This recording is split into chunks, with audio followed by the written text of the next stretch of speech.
que tout en mobilisant l'intelligence artificielle, vous continuez à arpenter les rues des villes africaines. En l'occurrence, cette potentielle compétition qui peut nuire à un type de patrimoine plutôt qu'à un autre. Tout simplement en respectant notre pierre, c'est-à-dire en fait que nous avons une pierre qui raconte une grande histoire. Bonjour à toutes et tous, je suis heureuse de vous retrouver pour cette 5e saison de la table ronde Urbanisme en francophonie. Donc, je suis Charlotte Blunven, ingénieure d'études en charge du suivi du programme Urbanisme en francophonie, qui est piloté par l'Association internationale des maires francophones, réseau de 300 villes et associations de villes de l'espace francophone, à la fois forum de concertation entre les élus locaux et réseau de coopération qui appuie des programmes innovants et impactants portés par et mis en œuvre par les villes. Je vous remercie donc pour votre présence pour ce premier webinaire sur le thème Les héritages et les ruptures, quel patrimoine, quelle modernité, quel territoire. Ce premier temps amorce la saison 5 de la table ronde Urbanisme en francophonie relative à la pratique des jeunes professionnels de la fabrique urbaine, organisée à l'initiative de l'AIMF en partenariat avec l'Ordre national des urbanistes au Cameroun, le réseau APERO, Association pour la promotion de l'enseignement et de la recherche en aménagement et urbanisme, et le laboratoire de géoarchitecture de Brest situé à l'Université de Bretagne occidentale. Cette 5e saison de la table ronde Urbanisme en francophonie est en même temps une interpellation et un appel à témoins. Elle invite des jeunes professionnels des différents continents de l'espace francophone à exprimer leur regard sur le contexte de leur action, sur leur métier et sur leur capacité à agir concrètement. Mais elle entend également engager le dialogue entre toutes les générations. C'est pourquoi elle s'adresse à l'ensemble des acteurs intervenant dans le domaine de l'urbanisme, de la fabrique de la ville et de l'aménagement du territoire, quelle que soit leur discipline et quelle que soit leur posture. Ce sont donc des jeunes professionnels aujourd'hui qui auront à faire face avec le plus d'acuité aux différents défis, que ce soit les défis climatiques, économiques et même stratégiques, aux crises et aux conflits qui se dressent devant nous. C'est pourquoi il est si important de les mobiliser dès aujourd'hui. Les conclusions des 3 webinaires de cette 5e saison visent à constituer un plaidoyer des jeunes urbanistes ou plus largement des jeunes professionnels de la fabrique urbaine qu'il s'agira de porter auprès des membres du bureau de l'AIMF à l'occasion de la conférence internationale sur le réenchantement des villes qui se déroulera à Paris les 2 et 3 octobre 2024, mais plus largement auprès de tous les représentants de la francophonie durant le 21e sommet de la francophonie qui lui est programmé les 4 et 5 octobre 2024.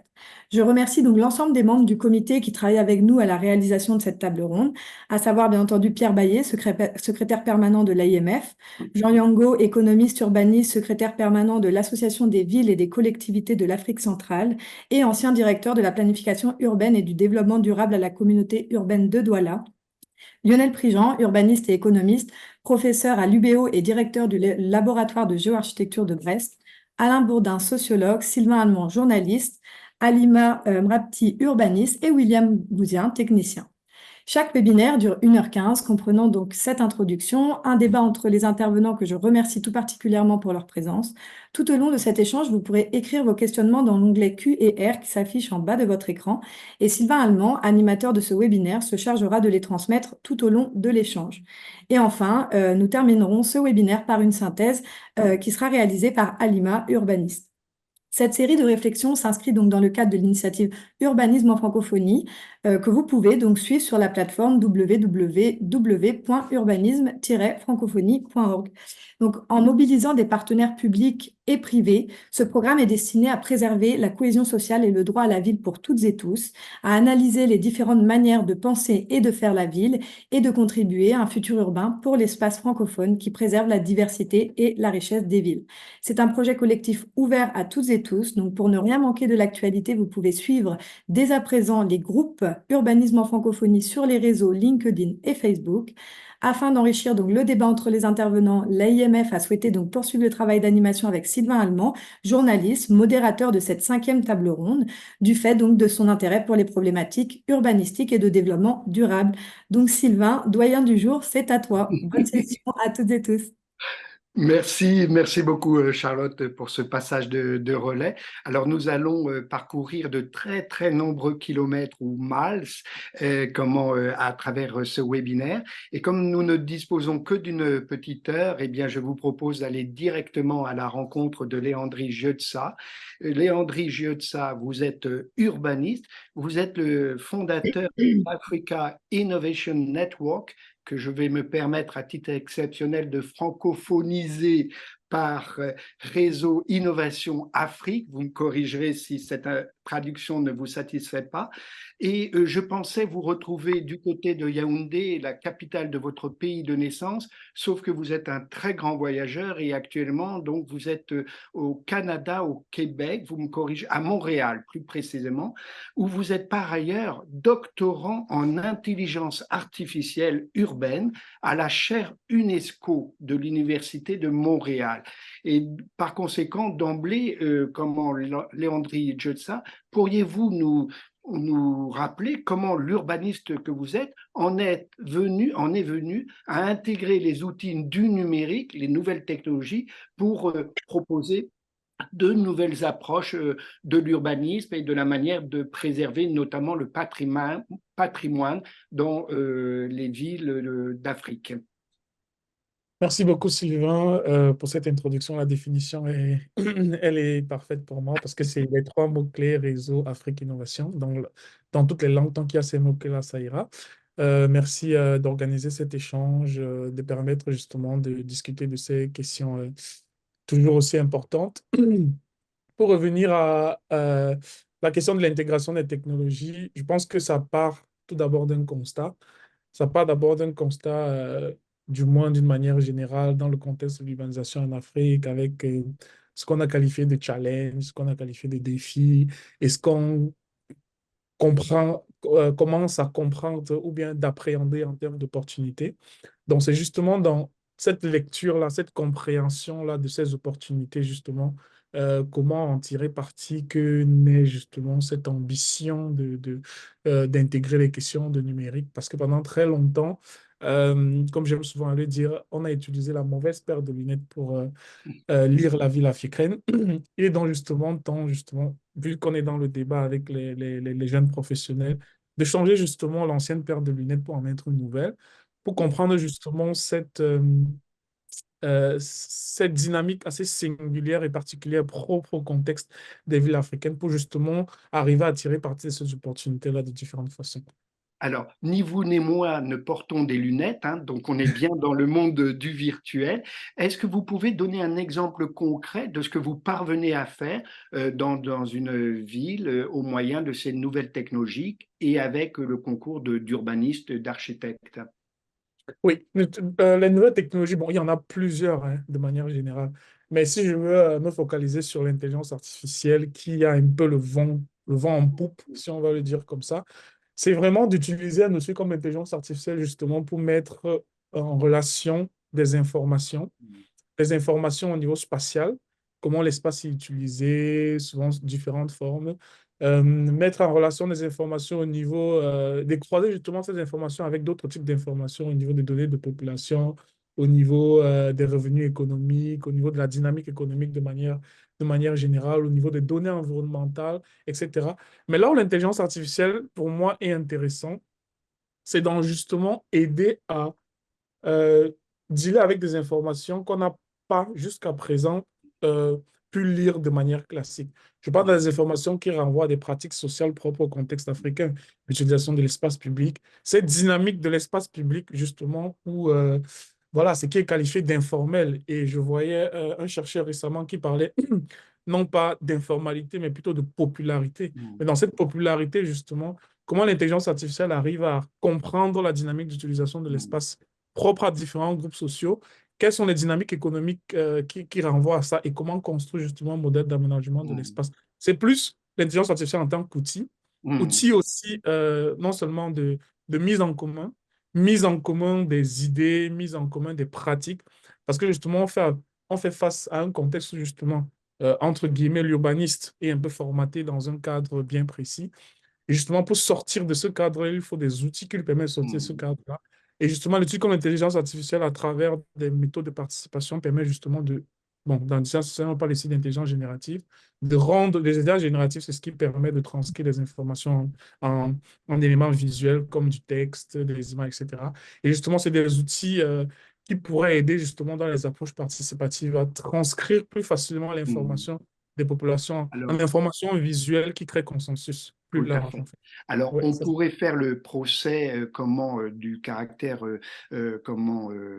finalement désincarné de cette intelligence artificielle dans ses applications, mais, et c'est une question que je vous pose avant de poursuivre le tour de table, vous avez une démarche très originale au sens où vous ne renoncez pas à la dimension sensible, sensorielle, serais-je tenté de dire, parce que tout en mobilisant l'intelligence artificielle, vous continuez à arpenter les rues des villes africaines pour voir concrètement la manière dont les habitants s'approprient les espaces, et vous le faites en prenant des photos, comme le ferait un photographe, et pour donner à voir cette appropriation qui n'est pas réductible à ce que peut nous en dire l'intelligence artificielle. Alors, pendant que William Lance prépare les 4 photos que vous avez prises au fil de vos arpentages dans différentes villes africaines, pouvez-vous nous rappeler les circonstances qui vous ont amené à avoir cette approche que je qualifierais de sensorielle, sensitive? Je crois que c'est un peu une réaction contre des enseignements qui étaient donnés dans votre école d'architecture. Oui, justement, c'est le résultat, en fait, d'un gap, comme on va dire en anglais, entre ce que, entre guillemets, j'ai appris et ce que je constatais, en fait. Dans l'aménagement ou la planification de manière, on dit toujours, quand vous aménagez des voies, il faut toujours respecter le principe trottoir, chaussée. En fait, il y a cette arithmétique presque systématique à chaque fois qu'il faut avoir. Mais justement, en fait, c'est ce que pendant des années, justement, dans la plupart des villes africaines où je suis allé, c'est ce qu'on retrouve. Mais les usages ne sont pas pareils, en fait. Quand je compare ces usages, par exemple, au contexte occidental, entre guillemets, d'Amérique du Nord, d'Europe, où j'ai eu aussi à constater, les usages ne sont pas pareils, en fait, dans les villes africaines. Par exemple, vous voyez sur cette photo d'Addis Abeba, il y a toute une Mmh. histoire qu'on peut raconter sur cette image. En fait, c'est le centre-ville d'Addis. Et vous savez, à Addis, le gouvernement éthiopien veut changer l'image du pays après des années de crise, etc. Donc, on a réaménagé le centre-ville. Mais en fait, dans le centre-ville, vous avez toujours ces usages de commerce de rue, en fait. Et vous allez Mmh. remarquer sur l'image que la distance entre les commerçants est la même à chaque fois. Pourquoi? Parce que justement, la municipalité ne veut pas d'eux, mais ne peut pas se passer d'eux, entre guillemets, parce que justement, il y a une question de crise sociale aussi qu'il faut éviter, etc. Donc, ils sont organisés entre eux pour respecter une certaine distance pour occuper l'espace public. Et Mmh. pourquoi ils sont là? Parce qu'il y a justement une demande, en fait. Parce que vous voyez, ça renvoie aussi à la question des usages. Quand on finit au centre-ville le travail en journée, sur le chemin de son bureau jusqu'à sa maison, vous pouvez tout avoir, hein. C'est-à-dire, si vous avez prévu faire un plat de couscous le soir, tous les ingrédients, vous le trouverez sur le chemin. Si vous avez prévu, je ne sais pas moi, euh, même réparer votre voiture dans le garage. En fait, je veux dire, c'est cet usage-là, en fait, où l'espace public n'est pas juste un espace décoratif, si je veux l'appeler comme ça, Mmh. juste un espace pour faire beau, pour envoyer une image de la ville, mais c'est un Mmh. espace aussi d'usage, en fait. Et il y a d'autres images aussi, peut-être par la Voilà, suite. tout à Euh, fait. Est-ce que l'on peut partir du côté du Congo? Vous avez pris une photo à Lubumbashi, c'est bien ouais, cela? oui, Lumumbashi aussi, c'est cette confluence, en fait. C'est-à-dire, ça, c'est par exemple au niveau de la mobilité. Hmm. L'usage de la mobilité, en fait, c'est-à-dire la manière dont on s'approprie, comment on dit ça, les derniers kilométrages. C'est-à-dire, Hmm. vous avez une configuration de la ville avec la maille principale et vous avez tout ce qu'on appelle les points de nœud, qui sont des points de prise de dernier kilométrage. On peut prendre sa moto-taxi, on peut prendre une poussette justement pour transporter les courses qu'on a eu à faire sur le chemin jusqu'à la route. Et cet espace public, en fait, n'entre pas dans l'usage classique de sa Hmm. conception, mais renvoie justement à cet usage populaire, si je reprends le Hmm. terme justement d'un chercheur, à cet usage populaire où on peut faire ses courses, on peut se rencontrer, on peut discuter. Et cette énergie-là, justement, qui n'est pas encore capitalisée. C'est la même chose sur l'image suivante euh, Nous- de Saint-Louis au Sénégal, Voilà, c'est ça. où sur un trottoir, vous avez un restaurant, vous avez une cafette, vous avez une aire de repos. Euh, En fait, c'est ces usages-là, justement, et là où je montre le gap avec les manières de conception ou de formation des jeunes urbanistes, c'est que on nous dira ça, c'est pas beau, quoi. Ça, c'est informel. Il faut faire des restructurations, il faut faire des démolitions. En fait, il faut les enlever de là. Et même dans les municipalités ou dans les systèmes de gouvernance, c'est ancré dans les manières de lire l'espace, justement, pourquoi ne pas plutôt partir de ça, justement, pour concevoir un espace qui répond à ça et s'y intègre, Mm. plutôt que de partir justement sur ce justement systématique. Et c'est la même chose de cet espace de Yaoundé Qui en vous est centre-ville. particulièrement cher, Oui, Léandre. exactement. En fait, c'est l'énergie, en fait. Et c'est une dimension avoir une seule lecture, qu'une seule lecture ne pourrait pas avoir, parce qu'il y a la Mm. lecture économique, il y a la lecture spatiale, il y a la lecture sociale, il y a la lecture anthropologique. Justement, et c'est là où l'intelligence artificielle intervient, c'est d'arriver à croiser toutes ces informations. Ça, Mm. c'est un espace, par exemple, au centre-ville de Yaoundé, où c'est une communauté en particulier qui se retrouve là, les fins de soirée, pour avoir justement, pour boire une boisson traditionnelle. Et c'est une friche urbaine en centre-ville. Et dans cet espace-ci, vous avez un point d'arrêt, vous avez des points d'arrêt de taxi, vous avez des commerces ambulants, vous avez ce qu'on appelle des call box, c'est-à-dire des endroits où vous pouvez recharger votre carte SIM, etc. Vous avez des restaurants. Et justement, euh, vu que c'est un espace en centre-ville, dans quelques années, vous le verrez, cet espace sera occupé par un bâtiment, en fait. Mais en fait, ça répond à un usage très spécifique, en fait. Mm. Et cet usage aussi, il y a toute une histoire sociale derrière, il y a toute une construction sociale, communautaire, économique, etc., qui, malheureusement, n'entre pas encore dans les pratiques. Et c'est justement ce gap-là qui, Mm. moi, m'amène justement Mm. à vouloir comprendre quel est ce vide-là et comment mieux l'analyser et Mm. aussi mieux en tirer parti dans la nouvelle construction, dans le nouveau paradigme qu'on devrait construire autour de la ville africaine, Mm. d'où justement la nécessité de porter une nouvelle paire de lunettes. Tout à fait. Alors, vous l'avez suggéré rapidement, on pourra y revenir plutôt dans les échanges avec les autres intervenants, mais vous n'opposez pas ces deux pratiques, la pratique du photographe qui arpente et puis l'expert en intelligence artificielle. C'est un outil qui vous permet d'approfondir, d'enrichir cette lecture. En attendant, je note des commentaires de nos webinaires, Guy Clark Paggy qui dit à très juste titre, je pense que vous pourrez abonder dans son sens, que finalement ces espaces que vous nous avez donné à voir évoluent. Vous auriez pu prendre des photos du même espace au cours de la journée puisque leur fonction évolue en fonction du temps. Je vois que voilà, il y a d'autres Jean Yango qui nous salue. Voilà, il est avec nous, tout va bien. Poursuivons, nous reviendrons bien sûr vers vous, Léandrie, mais poursuivons ce premier tour de table en partant du côté du Caire pour y rejoindre Omnia Abdelbar. Merci Omnia de vous être connecté, de nous avoir rejoints. Vous êtes architecte et historienne. Vous êtes également chercheuse au musée. Alors, en résidence, vous me corrigerez si je fais une erreur, mais vous êtes, comment vous travaillez avec le musée Victoria et Albert à Londres, mais ce n'est pas tout à fait à ce titre que nous vous avons sollicité, c'est au titre de votre responsabilité. Vous êtes directrice du développement de la Fondation égyptienne pour le sauvetage du patrimoine. Et là, on est en plein dans notre sujet. Alors peut-être pour commencer, Omnia, pourriez-vous, avant de commenter les quelques photos avec lesquelles vous êtes venu, et je vous en remercie, peut-être rappeler les particularités de cette fondation. J'en citerai une, mais je vous laisserai préciser. C'est précisément de travailler aussi bien avec les pouvoirs publics que les acteurs privés et même la société civile. Merci Sylvain, et ravi d'être parmi vous et de pratiquer mon français un peu. Alors, nous, c'est une petite association qui a été fondée, on a 10 ans déjà. On a commencé en 2013 et c'était juste après la situation politique en Égypte après 2011. On s'est rendu compte, on est tous des techniciens, des architectes, des conservateurs.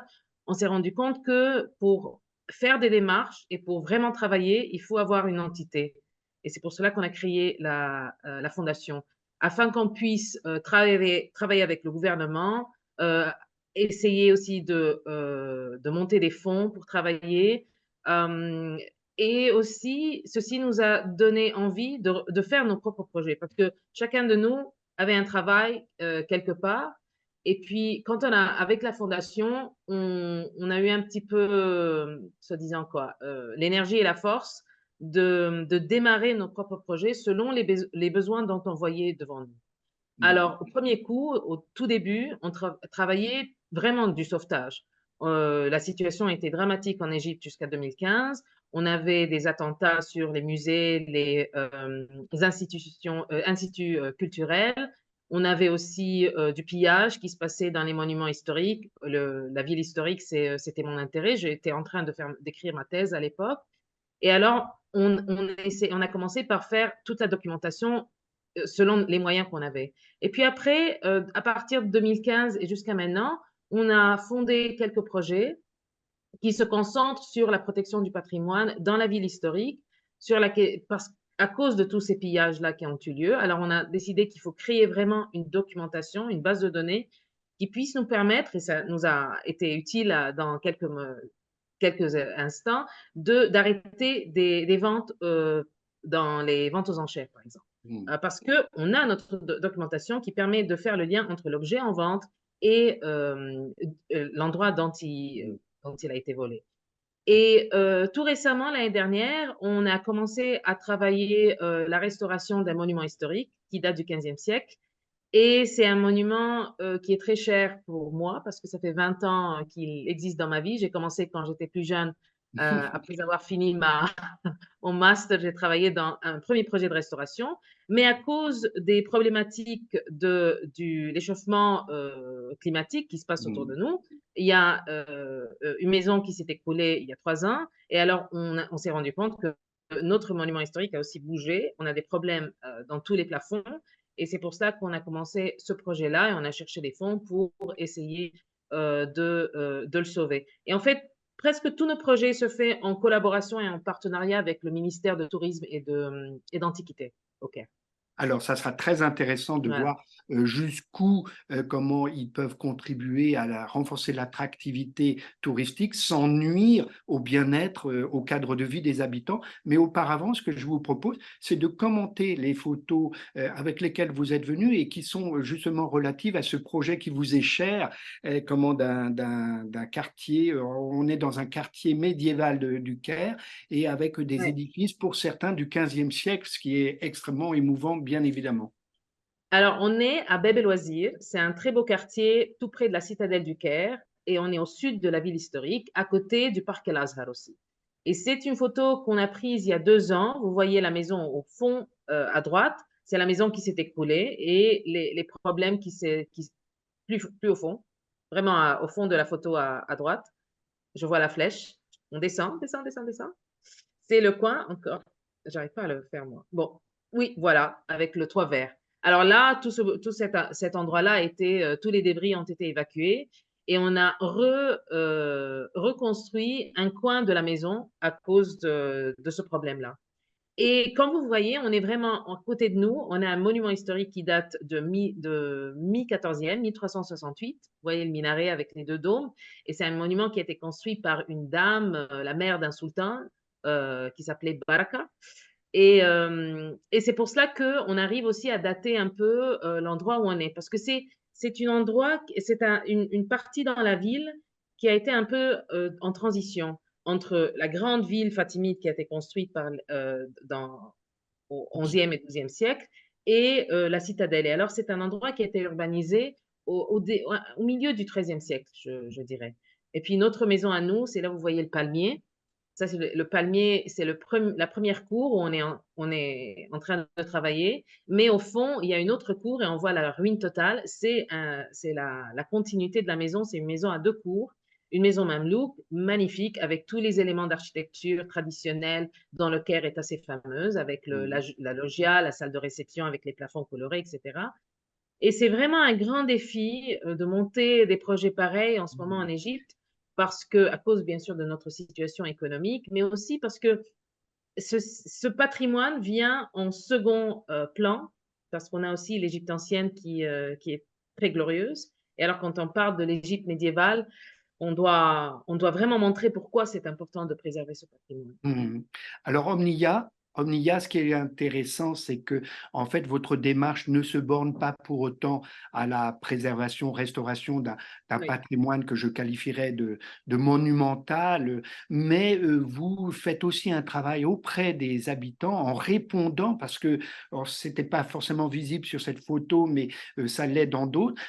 Ces quartiers sont habités et vous pouvez aussi venir en assistance auprès d'habitants qui ont besoin d'aide d'aide, d'être accompagnés pour restaurer leurs propres biens. Alors là, c'est des artisans, mais on y reviendra, sauf si vous voulez commenter le fait que, par ailleurs, vous prenez le patrimoine au sens large en Ouais. vous intéressant aussi à la survivance de pratiques artisanales qui participent d'un patrimoine plus immatériel et culturel, pour reprendre la formule de l'UNESCO. Ben, tout à fait, Sylvain, parce que maintenant, on parle toujours de tourisme culturel. Et même nous, quand on voyage, on a envie d'aller dans des villes où on peut aussi encore sentir l'authenticité autour de nous. Notre quartier à Bab-el-Ouazir n'est pas vraiment le grand quartier touristique, parce qu'on a le nord de la ville est plutôt plus touristique que la nôtre. Mais chez nous, on a tous les artisans qui font tous ces belles tables. Et là, c'est un oud pour faire la musique, celui qui est à droite. On a aussi de petits restos qui font les falafels et les tarmeya égyptiennes. Et c'est tous les amis qui viennent nous voir, c'est absolument que je dois commander à manger. Et on le sent vraiment, on sent que, et si on voit la photo, William, si on peut voir la photo d'avant, juste vite fait, non, celle d'avant, Voilà. oui. Là, vous voyez à droite, c'est le monument historique. C'est deux monuments historiques avec le minaret, la mosquée et notre maison Beit el-Aziz. Ils sont tous les deux classés monuments historiques comme la pyramide. Alors, ils ont la législation qui passe pour leur protection. Mais à gauche, c'est les maisons du 18e, 19e qui n'ont aucune protection, aucune démarche pour les préserver. Et alors, qui sont aussi dépeuplées, plus ou moins, mais les artisans viennent s'installer. Alors, j'essaie de travailler avec des amis à moi pour qu'on puisse racheter ces maisons-là, essayer de les réaménager pour qu'on puisse réintégrer de nouveau plus d'artisans et être sûr qu'ils ne vont pas s'écrouler comme la maison à côté qui s'est écroulée il y a 2 ans. Et alors, c'est juste pour montrer un peu comment la législation du pays peut être très stricte quand c'est un monument classé, mais qui peut être totalement négligente quand c'est pas du tout, quand c'est juste un patrimoine. Mais la ville, il faut juste rappeler tout le monde, là, à nos invités aujourd'hui, que le Caire a été classé patrimoine mondial en 1979, non pas parce qu'on a tous ces monuments-là, mais parce que c'est un tissu urbain très particulier et très traditionnel qui a vécu et qui a survécu tout ce temps-là. Avec cette photo qui suggère l'idée que cette restauration, cette valorisation, cette préservation est l'occasion aussi de de préserver des métiers, hein. On voit aussi des savoir-faire s'exprimer à travers la reconstruction, alors quasi à l'identique, de bâtiments qui s'étaient effondrés ou qui étaient en mauvais état. Oui. William, si tu pouvais, voilà. Alors déjà pour faire l'arche, c'était vraiment, j'étais comme un gamin qui était en train de jouer quoi. Parce que c'est les choses on n'a pas tout le temps cette belle chance de reconstruire une arche mamelouk quoi. C'est pour ça que je montais tous les jours pour prendre des photos. Vous voyez aussi dans la photo à droite, c'est le tissu urbain. Le tissu a été attaqué après 2011 parce que toutes ces constructions en briques, c'est des constructions illégales qui ont c'est on dit violation, urban violation. Oui. Et parce que dans cet endroit, c'est rez-de-chaussée plus 2, 3 maximum. Et là, je pense qu'on est à 6 à 7. À un moment donné, quand les choses vont changer, peut-être qu'on arrivera à enlever les 2 étages là en plus qui sont vraiment en violation avec la législation de la vieille ville et qui aussi, c'est pas vraiment le cadre, on voit que le cadre est abîmé, le cadre visuel de skyline de la ville, par exemple. Là, on était très chanceux de travailler aussi avec un entrepreneur qui comprend. Et ça, c'est très rare. Et qui nous comprend aussi quand on travaille et de nos besoins à nous et qui a réussi aussi à comprendre la maison. Et ça, c'est comme vous le dites, ce sont des métiers qui sont en disparition. Et nous, dans la fondation, on s'est concentré sur le bois. Parce qu'avec notre travail, on travaille beaucoup avec du bois et on s'est rendu compte qu'on n'arrive pas à faire notre travail sauf avec le maître menuisier, le seul qui reste, qui a 75 ans. Alors, c'est impossible de penser à comment est-ce qu'on peut transférer tout ce savoir-faire qu'il a pour les générations qui viennent. Et pour cela, j'espère que si quelqu'un vient nous visiter dans 1 an ou 2, il y aura une école dans cette belle maison médiévale. C'est ce que semble illustrer la photo suivante où on voit Oui. un jeune public que vous faites. Alors, Oui, Comment? dans le cadre de notre projet, qui n'est pas les fonds qu'on a ne viennent pas pour la restauration, mais ce fonds qui vient en fait du gouvernement britannique est sous le cadre de l'échauffement climatique. Et on a fait un camp d'hiver pendant les vacances avec les enfants du quartier pour leur apprendre aussi cette notion que notre environnement change. C'est important de protéger aussi tous les arbres dans la rue, etc.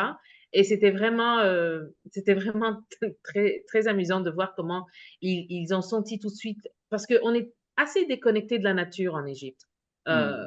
Pas en Égypte, je veux dire au Caire. Le Caire, c'est une ville très urbanisée. On a juste le Nil. Mais à part cela, vraiment, c'est que de la construction autour de nous. Avoir des parcs comme le petit tronçon là de verdure qu'on a dans la cour de la maison, ça, c'est un privilège et c'est un petit peu de luxe. Et c'est pour Hmm. cela qu'on a réouvert de nouveau la porte de cette qu'on a pour les jeunes. Alors, avant de partir au Caire, encore une question, Omnia, sur un phénomène que vous observez, et il me semble que ça fera le lien avec le témoignage de Léandrie, ce témoignage sur ces jeunes ou ces touristes, plus ou moins jeunes, qui viennent découvrir ces quartiers qui ne sont pas forcément dans les circuits touristiques officiels, et qui viennent y faire des vidéos et partager leurs émotions, leurs intérêts en diffusant ces vidéos sur le net, sur les réseaux sociaux. Il me semble que c'est une illustration d'un mariage entre le patrimoine ancien et les ressources de l'intelligence artificielle dont nous parlait Léandrie. Le tourisme est un grand marché en Égypte. Et malheureusement, on pense beaucoup à antiquité et tourisme ou monuments historiques avec le tourisme. Alors, d'une manière ou d'une autre, il faut vraiment Oui, j'ai oublié le nom, la question. Alors, dans notre quartier, on a les touristes qui sont un petit peu euh, plus aventurieux, je veux dire, qui ont plus de temps. C'est pas les gens qui viennent faire le grand circuit, c'est les gens qui sont déjà venus en Égypte et peut-être c'est leur seconde visite. Mais le tourisme arrive dans le quartier et je le sens, quoi. Si on arrive à aménager les espaces pour mieux les recevoir, ils vont venir, ça c'est sûr. Euh, ouais, je pense que. comptez Il y sur avait une autre nous. question. Il y avait aussi une dernière question. Non.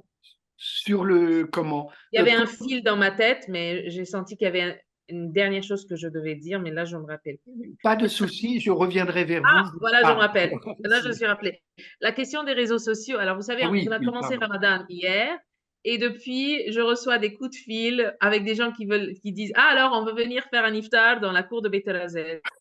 Je dis, oui, mais on est encore fermé, mais je ne sais pas. Alors, apparemment, quelqu'un a décidé que c'est une belle maison avec d'autres endroits en Égypte et ils ont fait comme un brochure avec les espaces qu'on peut aller pour profiter, pour avoir un beau temps. Et je dis, j'espère à Ramadan prochain, on peut avoir un iftar dans la cour du monument, mais pas encore. Mais c'était un peu intéressant que quelqu'un dont je ne connais pas du tout, qui a créé ce truc, et qui a juste mis mon numéro pour dire que si vous voulez y aller, il faut juste appeler Omneir.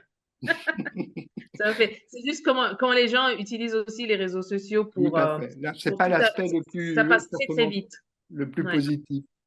Poursuivons, merci, on reviendra vers vous, Omnia, mais poursuivons ce premier tour de table en allant du côté du Maroc. Retrouver quelqu'un qui a un statut un peu différent du vôtre, puisqu'il n'est pas urbaniste, il est élu, il pourrait être urbaniste, mais il est élu, un élu heureux, vice-président, chargé de la coopération et des relations internationales dans la magnifique ville d'Essaouira. Alors, Vera. oui, parfaitement. Abdel Moutalib, puisque c'est de vous qu'il s'agit, et Raja, est-ce que vous pouvez déjà en quelques mots nous poser le cadre des problématiques qui sont, ou de l'approche qui est la vôtre, dans la manière de préserver le patrimoine de cette ville qui part avec beaucoup d'atouts? Ah. Merci beaucoup, Sylvain. Bonjour tout le monde. Bonjour. Hum, alors, oui, effectivement, en fait, alors le patrimoine, déjà, c'est un sujet qui nous concerne beaucoup, parce que, en fait, Essaouira, la ville, a fait a fait le choix de, de préserver en fait ce patrimoine et de donner de l'importance en fait à patrimoine et culture pour en faire tout un vecteur de développement depuis maintenant 30 ans. Et, et ça a payé, en fait. On a deux volets de patrimoine. Nous, enfin, on parle pas que du patrimoine matériel, mais aussi du patrimoine immatériel. Nous avons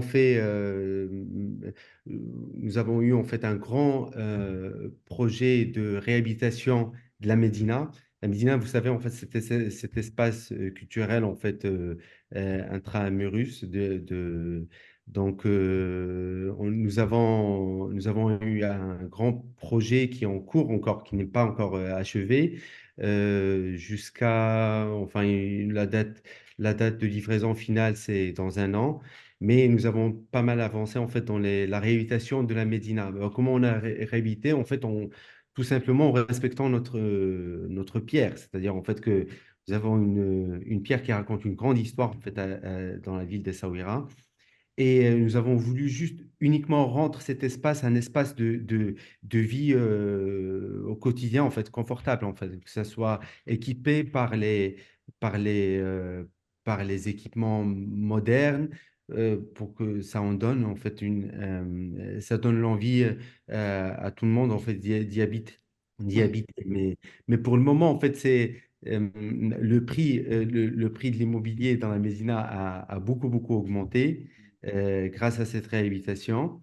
Et nous avons aussi réhabilité les maisons en fait à aspect précaire en fait. C'est pour la sécurité. On a délocalisé en fait la population en fait qui était enfin dans des maisons menacées de tomber en fait. Et on les a délocalisés. Maintenant, on est en train de réhabiliter ces maisons pour qu'ils puissent les récupérer plus tard. Euh, euh, Nous avons rénové plusieurs lieux de culte, parce que, enfin, les mosquées, bien sûr, les synagogues et deux églises, en fait, à la Médina, en fait, très anciennes, en fait, des églises portugaises. Euh, Actuellement, en fait, on a un lieu qui...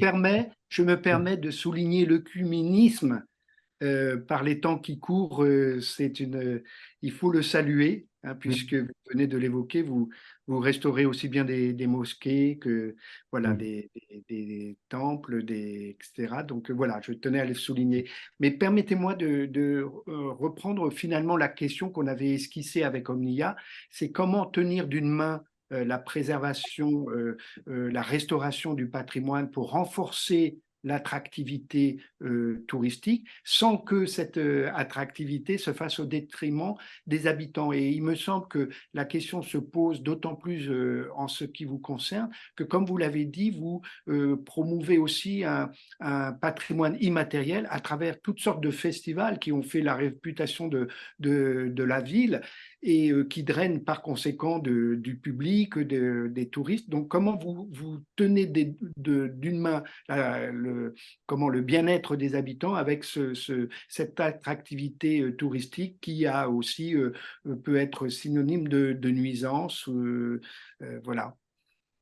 En fait, moi j'explique ça par le positionnement du tourisme en fait de la ville. C'est-à-dire en fait nous on n'a pas choisi un tourisme de masse qui crée en fait une ségrégation entre les locaux et les touristes. Nous c'est plutôt en fait un modèle de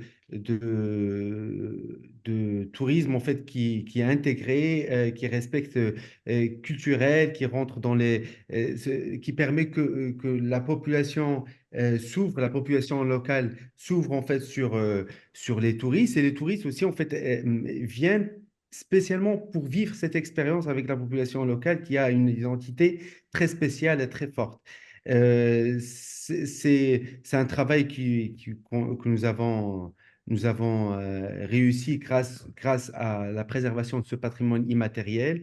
Et comme vous avez évoqué, en fait, les festivals qui ont permis une grande connexion et une grande ouverture, en fait, entre les différentes origines, en fait, des gens dans la Médina. En fait, la Médina, c'est vraiment un espace, c'est une culture à part, en fait, parce que déjà, en fait, elle est ancrée dans sa culture qui est à la fois amazigh, arabe, juive, chrétienne, en fait, parce que c'est dans son ADN, c'est pas quelque chose qu'on a inventé, mais par contre, en fait, c'est quelque chose qu'on a valorisé et qui a permis, en fait, à chacun, quelle que soit sa religion, son appartenance, son pays, en fait, de s'approprier cet espace et de vivre l'expérience. Alors, une question, et on reviendra ensuite vers nos deux autres intervenants.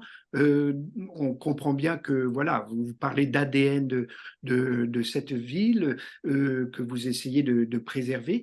Dans quelle mesure, néanmoins, vous inspirez-vous de ce qui se fait ailleurs, surtout en tant que responsable des relations internationales? Alors, puisque nous avons un exemple du côté du Caire et des exemples du côté d'autres villes d'Afrique, peut-être pourriez-vous réagir à ce que vous avez entendu du témoignage d'Omnia et de celui de Léandrie. Que prendriez-vous de leur expérience respective? Moi, je pense qu'on a une expérience similaire, en fait, en fonction de réhabilitation du patrimoine. Nous avons, euh, c'est-à-dire, en fait, c'est un programme qu'on a commencé il y a longtemps, quand même, en fait. C'est un chantier de 30 ans. Donc, et ce qui a permis euh, on était parmi les premières villes en fait à intégrer le réseau de l'UNESCO en fait de patrimoine matériel et immatériel enfin, dans plusieurs domaines. Donc en fait c'est quelque chose on a commencé depuis très longtemps.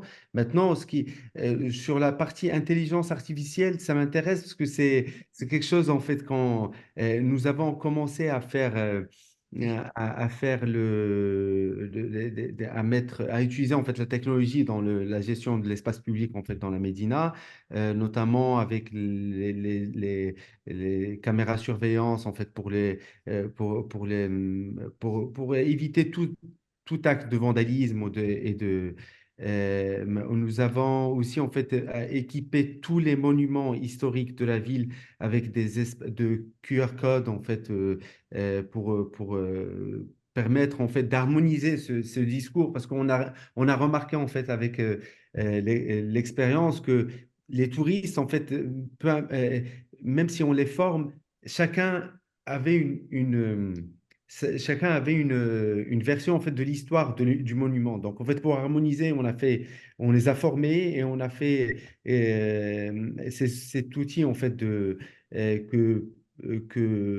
qu'un touriste peut utiliser sans avoir recours en fait à une autre personne qui lui explique. Ça nous a permis, par exemple, en fait, je parle d'un exemple récent en fait du patrimoine que nous avons, que Sa Majesté le Roi en fait a inauguré à la Médina en fait qui s'appelle Beit Takira. Beit Takira, c'est un espace, c'est la maison de la mémoire. Beit Takira, c'est la maison de la mémoire judéo-marocaine. C'est pas un lieu de prière. Il y a une petite salle de prière, mais le reste, c'est vraiment la, c'est-à-dire en fait, c'est un espace de communication entre islam et judaïsme. Et en fait, on a équipé en fait avec des outils de technologie tout cet espace et ça a permis à l'espace en espace d'un an non, de 2 ans, pardon, d'accueillir 100 000 visiteurs, 100 000 touristes. Si, je suis désolé, en fait, j'avais pas prévu en fait de vous montrer les images, mais tout le monde peut trouver en fait Beit Takira sur Internet. Mais on aimerait aussi en fait faciliter l'accès à d'autres monuments, à d'autres espaces de vie en fait Alors, avec la technologie. comment Yotz, la ville, pardon, d'Essaouira, par votre voix, manifeste donc un intérêt pour le numérique, les nouvelles technologies, mais est-ce en ce sens que Yotsa, vous les envisagez, comment vous réagissez à ce témoignage et quelles pistes pourriez-vous suggérer dans un autre usage de l'intelligence artificielle au regard des problématiques du patrimoine? Oui, je pense que c'est un très bon exemple justement d'harmoniser les récits autour des monuments. Ça, c'est un exemple palpable. Il y en a plusieurs aussi. La notion de... Bon, je veux juste souligner que la notion de la technologie a, comment on dit en anglais, des pros et des cons. Donc, il y a des bons côtés, des inconvénients, tout ça. Mais si on veut rester optimiste dans le langage, c'est de se dire, oui, la question du patrimoine, il y a par exemple l'exemple de la réalité virtuelle qui permet de préserver certains éléments de patrimoine en dégradation. C'est des éléments sur lesquels on se penche aussi avec l'organisation d'un workshop sur le sujet en octobre au Cameroun pour essayer de montrer aux architectes, aux jeunes architectes en formation en urbanisme, comment tirer justement le potentiel de la réalité virtuelle. Les technologies commencent à se démocratiser de plus en plus. C'est technologique qu'avec des téléphones portables, on peut facilement avoir accès. L'idée justement, c'est de créer justement cette nouvelle génération de professionnels de la ville qui tirent avantage de ces outils-là. On parle aussi quand on parle de patrimoine, on parle aussi des récits, des anciennes photographies d'espace, des anciens textes dont la digitalisation reste complexe. La digitalisation classique de scanner les documents n'est pas très efficace parce qu'au niveau de l'archivage, ça pose des problèmes. Les outils d'intelligence artificielle, notamment lorsque ces textes sont rédigés, par exemple, avec des euh, handwritings, quand c'est écrit par la main, par exemple, c'est Magnifique. parfois complexe à transcrire, après à rechercher. Donc, les outils d'intelligence artificielle, justement, de machine learning sont entraînés justement à reconnaître des mains d'écriture et à transcrire ces mains d'écriture en texte compréhensible par des ordinateurs. Donc, c'est tout un ensemble d'outils de ce genre qu'on peut effectivement prendre parti pour l'aménagement des villes. Mais il y a aussi un autre élément aussi qui m'intéresse particulièrement et ce qui me motive moi dans mes travaux, c'est justement des informations qu'on ne peut ni transcrire en texte, par exemple, ni qu'on ne peut pas avoir une lecture classique, en fait. Je prends par exemple l'exemple dans la plupart des villes d'Afrique subsaharienne. Lors d'un webinaire récemment avec l'architecte Issa Diabaté de la Côte d'Ivoire, qui mentionnait le fait que on peut aller au travail en laissant son enfant chez la voisine en toute sécurité. On peut... en fait, c'est ces pratiques sociales-là qui, pour moi, sont un élément de patrimoine, mais justement qu'on n'arrive pas qui n'arrive pas à s'intégrer en fait. Moi, c'est comment justement arriver à trouver une place non seulement dans la lecture, mais également dans les aménagements en fait. Le fait que par exemple, lorsqu'on cuisine, je pense que moi j'ai vécu au Maroc, il y a une tradition qui dit que lorsque ton voisin hume l'odeur de ton plat, tu dois lui en donner une. En fait, c'est des petits récits en fait qui font une construction sociale dans la ville Voilà. et justement, moi, ce qui m'intéresse, c'est justement comment arriver à s'appuyer dessus pour construire une fabrique urbaine, justement, qui répond à ces pratiques-là. C'est la même chose, par exemple. Moi, quand j'étais plus jeune, quand on cuisinait un plat, on nous envoyait à 10 kilomètres, donner à une amie, chère à la famille et tout ça.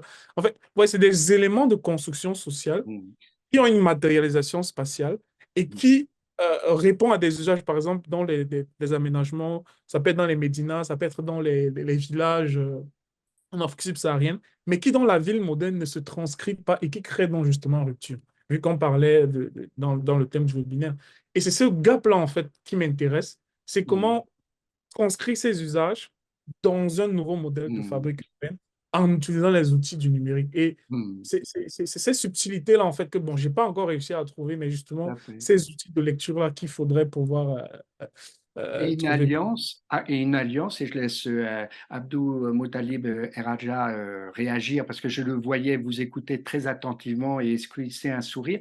Mais pour ma part, je dirais que à travers vos propos, vous invitez à garder à l'esprit que il y a aussi une intelligence collective qui s'exprime, social, qui s'exprime à travers des pratiques qui font la ville, qui font patrimoine, hein, pour reprendre également votre réflexion. Vous souhaitiez réagir, me semble-t-il, en tout cas vous écoutiez attentivement le propos de Yancy. Non, enfin, non, non, j'ai aimé son approche, mais c'est vrai que la meilleure façon on a vu d'autres modèles, des modèles en fait des grandes villes pour utiliser l'intelligence artificielle justement, mais des villes, des tailles qu'on n'a jamais vues, enfin en Asie, tout ça. Mais moi, j'ai juste en fait envie de développer quelque chose à taille, aux tailles en fait des villes africaines, Hmm. des villes comme Essaouira, en fait. On a euh, les smart cities, en fait, le programme des smart cities, des fois, j'en ai vu, mais il n'est pas adapté, en fait, aux petites villes. Est-ce que, selon vous, Landry, est-ce que c'est quelque chose, en fait, vous avez un modèle, en fait, de smart cities pour les moyennes villes, les petites moyennes villes africaines? Je veux bien qu'on engage cette réflexion à condition de parler de ville numérique ou de ville intelligente. Mais, Oui, oui. voilà. Et je La reviendrai vers terminologie, Omnia. Je propose juste de formuler ma question à Omnia, ça lui laissera le temps, si elle le veut bien, d'y réfléchir. Ça concerne le fait de reconstruire à l'identique, car il me semble que c'est le parti pris des Sarouira, que de reconstruire à l'identique des monuments, mais aussi des demeures. Qu'en est-il du côté du Caire? Je reviens vers vous, mais auparavant, on écoute la réaction de Yotsa, Léandri oui, Yotsa. ouais, ouais, la terminologie pose problème. Le modèle, en fait, il n'y en a pas. Moi, je ne dirais pas qu'il y en a. Parce que justement, ce qui pose problème, c'est cet effort de standardisme général des modèles. Il n'y a pas de modèle. Le terme modèle, voilà, est problématique dans ce contexte-ci. Mais il y a des approches inspirantes. C'est ce que je dirais. Pour le cas des villes petites et moyennes, l'approche de, OK, on recommence depuis le début, on crée justement ce qu'on appelle la ville Smart City nouvelle. Je pense il y a des gens qui travaillent dessus. Pour moi, ce n'est pas la bonne approche. L'approche, justement, c'est de partir du vécu. Je pense que l'exemple que vous avez pris, le modèle de Smart City à Essaouira, ça pourrait être de se dire, OK, nous, c'est l'approche patrimoine, monument, on digitalise tout ce qui est monumental parce que justement, on veut construire une histoire harmonisée autour du patrimoine. Ça, c'est une approche. Hmm. Il y a une approche de se dire, OK, dans des villes, on va peut-être tirer parti du mobile banking, la mobile money, pour collecter les taxes dans les commerces informels, dans les marchés. Ça, c'est une approche.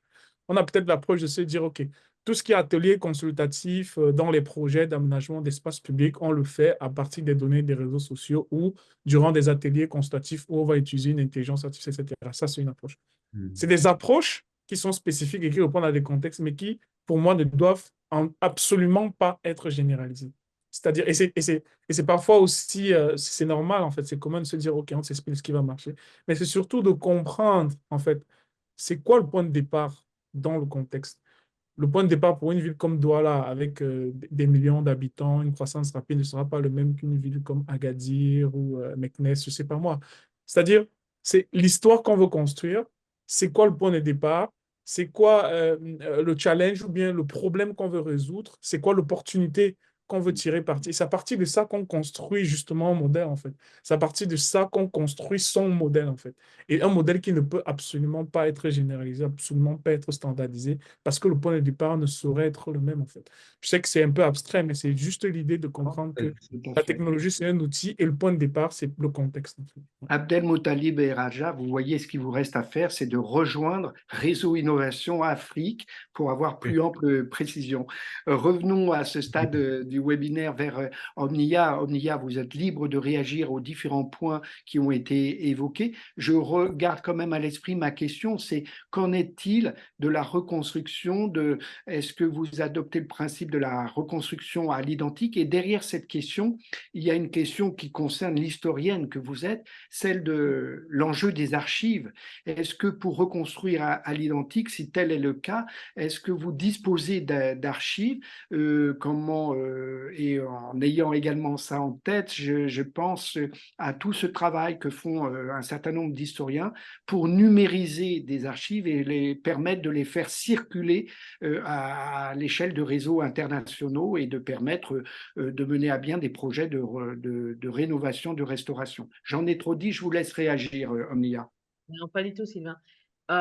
Question d'archives, Le Caire est un peu chanceux comme ville parce que déjà du début, déjà avec la description d'Égypte, alors du début 19e siècle, on avait ce regard très méticuleux sur la ville, sur les monuments qui n'étaient pas encore classés, mais sur aussi l'habitat, sur les métiers, etc. Et on trouve des archives, pas forcément en Égypte, mais je trouve même ailleurs dans le monde, des dessins, des sketchs, des détails d'architecture même dans plusieurs musées autour du monde. Et nous, on avait un comité pour la conservation du patrimoine qui était créé en 1881. Et notre fondation, en fait, on a travaillé sur la numérisation de l'archive architecturale, de dessins, plus ou moins 2000 planches de dessins d'architecture qui a été fait pour le travail sur les monuments historiques. Alors maintenant, construire à l'identique, la loi exige qu'on le fait, bien sûr, parce que c'est un monument historique. Et moi, travaillant sur une maison, alors j'étais un petit peu dans des réunions où je leur parlais, moi je vais installer une cuisine, par exemple, dans un des espaces. Ce qui veut dire que je veux avoir tous les équipages dont j'ai besoin pour avoir une cuisine. Mais ce n'était pas une cuisine forcément dans le plan originel. Et c'est pour cela que moi, personnellement, je me pose toujours cette question. Alors maintenant, on est au 21e siècle. On veut que cette maison continue à vivre pendant encore des siècles après nous. Et c'est pour cela que c'est très important, même si c'est un monument historique, de ramener ce monument dans l'époque où on est. Même si auparavant, c'était différent. Mais même cette maison qui a 500 ans, c'est une maison qui a été renouvelée plusieurs fois, où on a changé les espaces. Ça dépend de ce que les propriétaires aussi avaient besoin. C'est pour ça que c'est une discussion que j'ai toujours dans mes réunions toutes les semaines avec les membres du ministère des Antiquités qui viennent nous voir tous les lundis matins, parce que j'essaie toujours de leur expliquer ce n'est pas un site archéologique, c'est une maison qui est classée monument historique et on veut que cette maison continue à vivre. Il y a aussi la question de comment on construit tous ces terrains vagues que vous avez vus dans la première photo, parce qu'on a pas mal de terrains vagues à cause de la négligence et il n'y a pas assez de maintien pour ces vieilles maisons-là. Alors, ces maisons s'écroulent, évidemment. Mais si on a un terrain qu'on peut reconstruire, alors comment est-ce qu'on va reconstruire dans la vieille ville? Alors ça, c'est aussi une question qui m'intéresse beaucoup. Et je pense que, parce que ce qui se passe ailleurs, hein, au Caire, c'est que on est en train de créer un faux vieux. Et c'est pas vraiment, c'est même pas esthétiquement beau.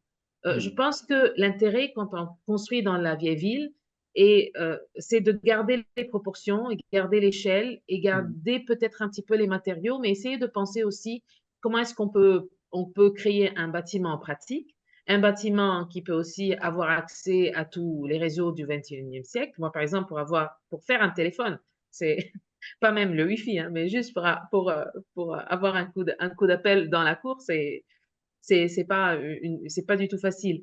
Mais alors, retrouver de nouveau un petit peu cet équilibre entre nouveauté, est-ce que je peux dire ça, et authenticité du patrimoine. Et je pense qu'on a un petit peu de démarche à faire là-dedans, mais j'ai l'impression qu'on peut être sur le bon chemin. Il me semble que vous venez de répondre à la question du public, de Samar Saya en particulier, qui s'interrogeait justement sur la question de savoir comment reconnaître, définir un monument, un bâtiment comme relevant du patrimoine. Ça ne va pas de soi, et il me semble que vous venez d'y répondre. Vous avez, vous, comme les deux autres intervenants, répondu, me semble-t-il, aux questions de Jean Yango, notamment sur les risques de gentrification. Et puis, j'ai relevé aussi la question d'Idriss Sanfo qui s'inquiétait de ce qu'on parle implicitement en référence à des modèles européens ou disons occidentaux, alors que de bout en bout, vous vous êtes évertué, ingénié à rappeler que non, non, vous travaillez à partir de l'ADN, pour reprendre la formule utilisée à propos des Sarouya, l'ADN ou le contexte spécifique dans lequel vous intervenez. Il y a d'autres interventions du public. Nous nous ferons fort de vous transmettre ces questions pour que vous puissiez répondre précisément à celles auxquelles on n'aura pas pu répondre. Peut-être une toute dernière question. Vous ne vous connaissiez pas, me semble-t-il, avant de participer à ce webinaire. Est-ce que les échanges vous ont conforté dans l'idée d'aller au-delà et de vous voir, d'échanger davantage sur vos pratiques respectives? Oui. Voilà. Mhm. Abdel Moutaredrib. Ouais, moi, je trouve que c'est bon pour moi personnellement, c'est la première fois que je participe à un webinaire organisé par l'IMF, donc c'est bien, mais c'est intéressant de voir un peu ce que font nos amis en Égypte et en fait ailleurs, mais c'est absolument. Nous sommes en train d'organiser en fait à Essaouira justement en fait un séminaire pour le patrimoine bientôt. Donc, on vous communiquera aussi la date et puis la thématique et puis pourquoi pas se rencontrer en En physique. vrai. Non. Parfait. Merci pour l'information à défaut d'une invitation. Voilà, mais nous suivrons cela de près. Léandri, peut-être un mot de conclusion provisoire. Oui, je pense que c'est toujours une belle opportunité d'échanger sur ces questions-là et de voir un peu ce qui se fait. Nous, on est toujours ouvert de manière générale, juste pour information aussi, vu qu'on est dans les informations, qu'on est en train de préparer justement le 5e numéro du African Cities Magazine. Donc, c'est un magazine qui sort chaque année, qui reprend un peu les principales innovations sur différentes questions d'architecture, urbanisme en Afrique, avec un dossier spécial sur le numérique. Mais on travaille aussi, on met aussi en lumière les questions de patrimoine, d'architecture, d'innovation urbaine, de design, etc., avec un événement pour le lancement en octobre. Donc, voilà, c'est la bienvenue envers tout le monde qui veut partager des approches dans ce Deux- sens-là. Deuxième rendez-vous. Est-ce que vous allez nous en donner un troisième, Omnia? Euh, Moi, je pense que déjà, écouter Abdelmouttaleb dire que ça fait 30 ans que le projet existe, ça me donne un petit peu de, comment dire, Du courage. oui, du courage que, bah, moi, ça fait 20 ans déjà, enfin, ça arrive. Mais aussi, ça m'intéresserait si on pouvait aussi échanger pour aussi comprendre, parce que vraiment pour nous, dans notre quartier, c'est vraiment cette question du tourisme culturel, pas du tout le tourisme de masse. Oui. Et en ce moment, en Égypte, on essaye de convaincre les autorités d'oublier, pas d'oublier, mais de penser un peu que le touriste individuel est aussi important. Mais c'est juste parce que la ville ne dispose pas les moyens encore pour accueillir ce touriste-là partout dans la ville avec un bon réseau de taxis, les hôtels, même la voirie, en parlant de ça. Mais je pense que, et je l'ai déjà dit plusieurs fois dans des réunions ici en Égypte, que c'est très important de penser aussi que ce tourisme-là, parce que c'est un tourisme qui va revenir. C'est pas un touriste qui va venir juste pour une fois. Et je pense personnellement que dès qu'on crée cette connexion avec une ville historique qu'on aime bien, on revient. Mm. Et j'ai pas été encore en Essaouira, mais j'ai déjà visité le Maroc. Mais sûrement pour ma prochaine fois, je me suis dit ça. En 2005, j'y étais, alors c'est le temps de revenir. Ah, Et il est c'était temps. au tout début, je suis allée voir aussi les projets à Marrakech avec les projets de rénovation des vieilles maisons. Et c'était très intéressant de voir comment la ville était en train de se développer. Alors, je vous laisserai le soin de prolonger l'échange après le webinaire, mais Sûrement. Ça Charles. promet beaucoup. Et à ce stade, je vous propose de partir à Riyad, retrouver Halima Emrabti, qui va avoir la lourde tâche de résumer ce qui s'est dit, en tout cas de son point de vue. J'ai le plaisir donc de retrouver Halima, que j'ai connue en d'autres circonstances. Halima Emrabti est experte en développement urbain. Elle a travaillé pendant 10 ans dans le cadre notamment d'établissements publics d'aménagement en France, avant de rejoindre l'Agence des Nations Unies dédiée au développement urbain durable, que vous connaissez, développement durable et au logement pour tous, UN Habitat, et ce pendant 2 ans et demi en Arabie Saoudite, où elle est restée pour travailler désormais pour une entreprise de conseil en ingénierie et urbanisme. Voilà. Halima, c'est à toi, si on peut me permettre ce tutoiement. Bien sûr. Bonjour à tous. En effet, je suis à Riyad, mais c'était avec un grand plaisir que j'ai suivi toutes ces interventions en français, puisque je travaille en anglais et en arabe, mais bon, ma première langue est quand même le français, donc c'est vraiment avec un grand plaisir que j'ai pu suivre ces 3 interventions. Et effectivement, je vais tenter en une petite quinzaine de minutes ou moins de résumer l'ensemble. Alors, c'est extrêmement riche, donc bien évidemment, encore une fois, il s'agira d'un résumé. On va commencer par vous, Léandri. Donc moi, j'ai vraiment retenu 2 grands messages dans votre discours. Déjà, l'espoir que vous mettez dans l'intelligence artificielle au regard des enjeux du patrimoine des villes est à noter. Donc l'intégration des technologies, elle est importante pour vous parce que vous partez d'un constat, comme vous nous l'avez dit. Il y a plusieurs défis sur le continent africain et l'intelligence artificielle ou bien le numérique en général nous apporte de nombreux et de nouveaux outils qu'il faudrait prendre en compte. Alors certains existent déjà, d'autres sont en cours de développement, en cours d'application, de test. En tout cas, il est important de tenter d'en tirer parti finalement pour tenter de résoudre les problématiques des villes africaines. À titre d'exemple, cette intelligence artificielle peut mettre en relation les informations, qu'elles soient sociales, économiques, culturelles, avec le niveau spatial. Donc là, on essaye vraiment de tenter de répondre à des enjeux d'espace public, à titre d'exemple, en s'informant sur la réalité de l'usage de cet espace public. Donc on essaye de voir comment la construction d'un modèle d'aménagement qui puisse répondre à la réalité des utilisateurs peut se faire à travers les données.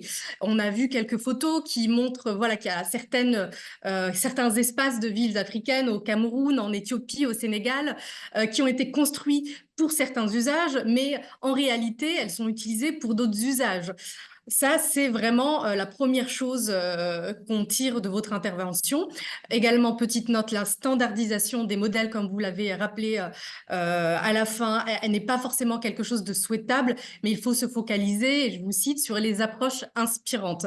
Donc, il ne s'agit pas ici de plaquer quelque chose d'existant, mais vraiment de s'inspirer et de, encore une fois, tirer profit de tout cela. Le deuxième message que vous portez, c'est qu'il faut avoir une lecture des villes d'Afrique qui est différente. J'ai commencé à parler des espaces publics à travers l'intelligence artificielle. Voilà, ces espaces publics, ils sont une réalité que le design n'a pas forcément saisie, ou en tout cas, ces espaces publics ont été construits pour un usage et ils font preuve d'autres usages. Donc, on a cru comprendre à travers, encore une fois, ces photos, qu'un trottoir en Europe, en France, à Paris, peut être utilisé pour simplement marcher de manière sécure, ne pas être mélangé avec les voitures ou d'autres modes de mobilité, alors que dans certaines villes, par exemple en Éthiopie, on peut avoir des vendeurs. Donc encore une fois, ce modèle sensible, sensoriel, je reprends tes termes, cher Sylvain, il doit continuer à exister en parallèle de l'intelligence artificielle. Et donc ça, c'est important et vos photos le montrent très bien. Si je passe du côté du Caire et du côté de votre discours, Omnia, donc ce que je retiens, d'une part, c'est que la mémoire du patrimoine, elle est absolument à protéger. Vous avez commencé en nous rappelant que l'Égypte avait subi, il y a plus de 10 ans maintenant, une révolution. S'en est suivi une situation dramatique jusqu'en 2015 qui a eu un impact sur le patrimoine. Et donc ça a vraiment éveillé les consciences qui, j'imagine, étaient déjà bien éveillées, mais en tout cas, voilà, ça a remis un coup sur cette question de la préservation du patrimoine parce qu'il peut se détruire à cause d'une révolte, à cause d'une manifestation, à cause d'une guerre, et on le voit malheureusement dans certains pays aujourd'hui. Et il est important de documenter la réalité de ce patrimoine. Donc là encore, on revient aux questions des données, mais alors là, on parle plutôt d'architecture, on parle de plans, de photographies, mais on parle aussi d'objets historiques pour savoir d'où viennent ces objets, parce qu'il y a des risques de vol, comme vous avez pu nous le rappeler. Vous nous avez également parlé de ce bâtiment, de ce monument historique à Bab el-Ouazid que vous restaurez, monument de type mamelouk près du parc Al-Azhar, qui a été et qui est particulièrement à risque à cause du changement climatique. Autre donnée importante, il n'y a pas que les changements sociétaux et politiques, mais il y a également les changements climatiques qui peuvent impacter le patrimoine. Et ça, les décisions, les personnes qui prennent des décisions, qu'elles soient politiques, qu'elles soient du secteur privé ou du monde associatif, doivent vraiment garder en tête cet aspect, parce que souvent, ce n'est pas le cas. Bon, bien évidemment, il y a eu le tremblement de terre au Maroc, qui est un exemple flagrant, mais il y a aussi des choses un peu plus douces, entre guillemets, mais qui peuvent être terribles sur le long terme. Donc ce projet, si j'en reviens, il a été réalisé en partenariat avec le ministère du Tourisme. Je crois que c'est, enfin, je résume son nom, le nom est un peu plus long, mais c'est aussi un aspect intéressant de votre approche. Donc vous êtes une fondation, mais vous travaillez bien évidemment avec les pouvoirs publics. Vous nous avez aussi rappelé, puisqu'on parle des pouvoirs publics, qu'il y a la question comment dire, de la concurrence, si je puis dire, entre les histoires, entre les patrimoines. L'Égypte médiévale peut passer en second plan par rapport à l'Égypte des pharaons. Donc, ça pose des questions sur voilà, cette concurrence, cette potentielle compétition qui peut nuire à un type de patrimoine plutôt qu'à un autre. Donc ça, c'est vraiment des questions ouvertes que je pose, mais que j'ai notées et qui, selon moi, sont d'intérêt. Je sais qu'en Arabie Saoudite, il y a beaucoup de choses qui sont faites pour préserver le patrimoine local, notamment le patrimoine des derniers siècles lié au Nejd, mais il y a également du patrimoine qui peut être lié à la question ou à la période ottomane qui existe. Je dirais pas qu'il y ait des concurrents, une concurrence qui existe, mais en tout cas, voilà, c'est différentes périodes d'un pays qui peuvent être valorisées ou non. Donc ça, c'est quelque chose qui existe un peu partout et que vous avez assez bien souligné. Le deuxième message d'importance que vous nous avez passé est celui de l'immatériel. Parce que l'immatériel, à travers le Caire et à travers votre projet, il est là pour sauver le matériel. L'artisanat, c'est un patrimoine intangible. Et il est aussi à prendre en considération. D'un côté, travailler le patrimoine matériel continue à faire vivre le patrimoine intangible, mais d'un autre côté, l'intangible, l'artisanat, à titre d'exemple, il fait également vivre le tangible, les bâtiments, parce que souvent, ça va être ces artisans qui vont habiter, qui vont utiliser ce patrimoine qui, parfois, n'est plus adapté à la vie moderne. Donc ça, c'est quelque chose vraiment, une idée forte que vous nous avez passée. Et cet artisanat, il est d'autant plus important parce que il peut servir à restaurer, quand on parle d'architecture notamment, ou de certains arts essentiels au patrimoine bâti, ils peuvent servir à restaurer ces lieux-là et donc faire vivre cet artisanat. Former la jeunesse à des techniques ancestrales est une réelle opportunité lorsqu'on parle de sauvegarde du patrimoine. La dernière idée que vous nous avez passée, c'est que voilà, il faut trouver, entre guillemets, sa place dans la politique touristique du pays.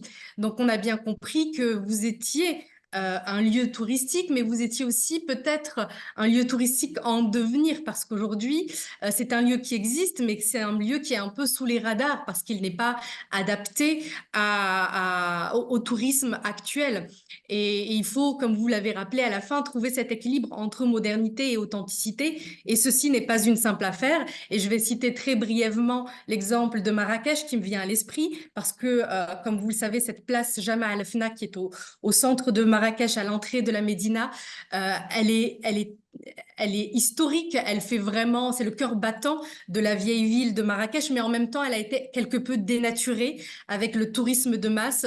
On voit un nombre grandissant, il ne s'arrête pas de croître de vendeurs, voilà, de tout type, hein, de jus d'orange, de grillades, etc. Mais la réalité de cette place, elle est avant tout, voilà, culturelle, artistique, et la place, le ratio artistique-culturel ne cesse de décroître par rapport au ratio commercial. Et donc ça, c'est vraiment quelque chose comme des associations comme El Mounia, qui est une association locale de préservation du patrimoine, essaye vraiment de pousser pour préserver l'authenticité de la place. Et puisqu'on parle du Maroc, je vais passer donc à Essaouira. Un pays qui t'est Et cher. voilà un pays qui m'est cher parce que c'est un de mes pays. J'en ai plusieurs, j'ai de la chance. Donc Essaouira, donc très très intéressant d'une part parce que vous parlez en tant qu'élu. Donc j'ai oublié de le dire, c'est vrai, mais on a plusieurs types d'acteurs de la ville ici. Je pense que donc on a la représentation des urbanistes, des architectes avec vous, Léandri. Omnia, vous représentez, alors bien sûr vous êtes spécialiste, mais vous êtes aussi une représentante de la société civile. Et avec vous, Abdelmoutaleb, on est vraiment sur aussi la partie plutôt politique. Donc, c'est vraiment intéressant d'avoir ces trois visions-là. Et donc, le politique, premier message, est vraiment un élément catalyseur du changement. Le patrimoine est un sujet qui a concerné depuis plus de 30 ans, vous nous l'avez rappelé, les élus des Essaouira, et la ville a fait le choix de faire du patrimoine et de la culture un vecteur de développement depuis ces nombreuses décennies et continue à le faire. Donc, il y a un grand projet de réhabilitation de la Médina qui est en cours. Vous avez parlé de respect, il faut respecter notre pierre. J'ai vraiment trouvé cette expression importante parce que finalement, la pierre, c'est quelque chose de tangible. On imagine un grand caillou, mais ce grand caillou, il renferme tellement d'histoire, tellement de culture et tellement une grande partie d'identité de la ville. Donc, c'est en modernisant cette pierre, finalement, en travaillant, en la restaurant, en la préservant, qu'on réussit à donner toute sa gloire passée à la Médina. Et donc, cette modernisation de l'immobilier de la Médina, vous nous avez dit qu'elle a, j'ai noté, fait augmenter le prix de la Médina parce que finalement, la Médina a plus de valeur. Et donc, ça, c'est quelque chose de positif, qu'elle ait plus de valeur. Mais je note aussi qu'il y a peut-être un risque de gentrification. En tout cas, c'est ce qui m'est venu à l'esprit quand vous avez cité ça. On n'a bien sûr pas le temps d'en discuter et je suis sûre que la ville d'Essaouira propose des choses. Vous nous avez parlé de certaines familles qui ont été relogées quelques mois et puis réinvesties dans leur logement quand ils ont été rénovés. Donc ça, c'est quelque chose de très positif à noter. Mais voilà, c'est une petite note de bas de page. Vous nous avez aussi parlé de la rénovation de plusieurs lieux de culte, les mosquées, les synagogues, les églises. Sylvain, tu parles d'œcuménisme. Je souhaitais aussi vraiment relever ça parce que ça répond aussi au questionnement que j'ai soulevé précédemment sur la compétition entre patrimoine. On pourrait se dire, ah ben tiens, on est dans un pays musulman, donc on va plutôt favoriser la rénovation des mosquées. Et non, il est possible de rénover l'ensemble et d'agir sur l'ensemble du patrimoine. Donc ça, c'est un bel exemple, je pense qu'il faut garder en tête. Le deuxième grand message que vous nous avez passé, c'est celui finalement de l'identité. Qu'est-ce que l'identité d'une ville? Qu'est-ce que l'identité d'une ville et comment est-ce qu'on veut le partager avec le monde? Donc là, on a compris que vous souhaitiez éviter de créer une ségrégation entre les locaux et les touristes. Les touristes, finalement, ils viennent pour vivre cette expérience. Il y a vraiment, voilà, la notion d'expérientiel est extrêmement importante quand on parle de patrimoine. Et là, se mélanger avec l'habitant, s'immerger dans la culture locale est vraiment ce qui va attirer le touriste à Essaouira et potentiellement dans d'autres villes africaines. Donc, l'ADN de la ville qui attire, eh ben, cet ADN a différents piliers. Ils sont matériels, ils sont immatériels et encore une fois, il faut tous les préserver. Vous nous avez aussi parlé des technologies, du numérique et de la manière dont vous avez eu avec Beit Dakira, donc cette maison de la mémoire judéo-marocaine, la manière dont vous avez équipé avec des outils technologiques ce lieu de la culture pour essayer d'atteindre le plus grand nombre de visiteurs. Donc ça, c'est un exemple assez intéressant. Et on note également que les smart cities ne sont pas forcément adaptées aux petites villes ou aux villes africaines, mais encore une fois, le numérique a plusieurs atouts à offrir. Et donc la smart city n'est pas vraiment, d'une part, un modèle unique, et d'autre part, plusieurs outils peuvent en être tirés pour répondre à une spécificité très claire d'un lieu spécifique. En conclusion, finalement, on note la même énergie de toutes ces villes à préserver les us et coutumes, à préserver le patrimoine bâti, les cultures immatérielles de ces villes africaines et arabes. Les outils, les leviers, eux, peuvent être différents. On a beaucoup parlé d'intelligence artificielle, de numérique, mais également on a relevé les outils traditionnels, l'architecture, ou alors moins techniques comme la politique, donc à travers la stratégie de la Médina notamment. La gouvernance, elle aussi, est vraiment importante. Comment et avec qui est-ce qu'on fait un projet? Et donc, c'est vraiment là-dessus que je voudrais terminer. La gouvernance, c'est quelque chose qui est propre à chaque ville, propre à chaque pays. Avec la gouvernance vient la question pas très simple du financement. Le financement du projet est un peu le nerf de la guerre finalement du patrimoine. On en a un peu parlé.